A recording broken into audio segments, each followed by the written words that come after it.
경찰 집단 구타에 엄마 외치며 숨진 흑인. 내 아이는 이제 없다 목을분. 이제 내 아이는 없습니다.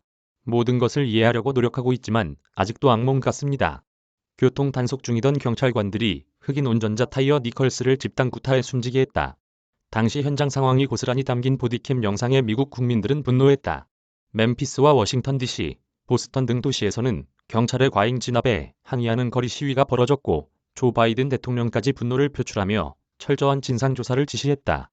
피해자 모친 아직도 악몽 같다 울분. 니컬스의 어머니 로번 웰스는 27일 CNN과의 인터뷰에서 여전히 이 모든 것을 이해하려고 노력하고 있다면서도 아직도 악몽 같다며 아들을 잃은 비통한 심경을 토로했다. 그는 내 아이는 이제 없다. 다시는 내 아이를 볼 수 없을 것이라며 아이는 착한 사람이었고 그의 소임이 끝났기 때문에 집으로 돌아간 것이라고 전했다. 당시 아들의 상황에 대해 오전 4시쯤 병원에서 전화가 걸려와 왜 아들을 보러 오지 않느냐고 했다며 아들이 체포됐기 때문에 면회가 불가능하다고 경찰에게 들었다고 하자 의사가 내 아들이 심장 발작을 일으켰으며 신장이 회복 불능 상태라고 설명했다고 말했다. 이어 병원에 도착했을 때 아들은 거의 사망 상태였다며 그들은 아들을 가혹하게 구타했다. 온몸이 멍투성이었고 머리는 수박만큼 부어올랐으며 목은 부러져 있었고 코는 S자로 휘었다. 살아남았더라도 식물인간이 됐을 것이라고 지적했다. 그는 니콜스의 아름다운 미소가 그리울 것이라면서 몇몇 경찰관들이 내 아들을 해하기로 마음먹었다는 이유로 나는 다시는 아들에게 밥을 해줄 수도 없고 안아줄 수도 없다. 어떤 어머니도 이런 일을 겪어서는 안 된다고 호소했다. 67분 보디캠 영상에 담긴 그날의 상황. 타이어 니컬스는 지난 7일 난폭 운전 혐의로 정지 지시를 받은 뒤 달아나다 경찰에 붙잡혔다.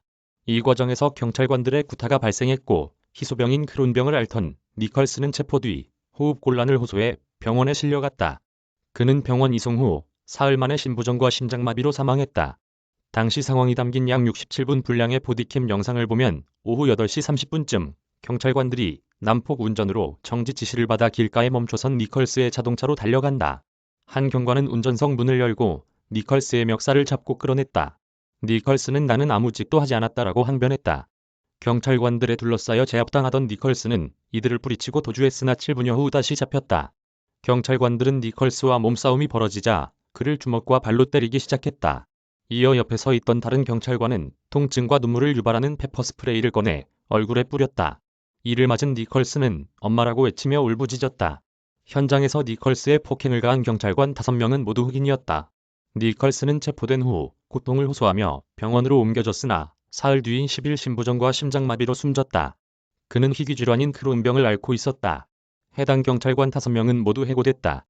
대배심은 전날 이들을 2급 살인과 가중폭행 등 혐의로 기소할 것을 결정했다. 바이든 경로. 깊은 고통 느꼈다. 조 바이든 미국 대통령은 성명을 내고 니컬스의 죽음을 불러온 구타가 담긴 끔찍한 영상을 보고 격분했으며 깊은 고통을 느꼈다며 검은색이나 갈색 피부를 가진 미국인들이 매일같이 겪는 공포와 고통, 상처와 피로감을 되새기게 된다고 밝혔다. 이어 이 영상에 사람들이 분노하는 것은 정당하다면서도 정의를 추구하는 이들은 폭력이나 파괴에 의존해서는 안 된다고 강조했다. 그는 폭력은 불법적이며 파괴적으로 결코 용납될 수 없다며 니컬스의 유족과 마찬가지로 시위가 평화롭게 진행되기를 촉구한다고 했다. 그러면서 이번 사건에 대한 신속하고 투명한 조사가 철저하게 이루어져야 한다고 덧붙였다. 김민지 기자. 저작권자 서울신문사.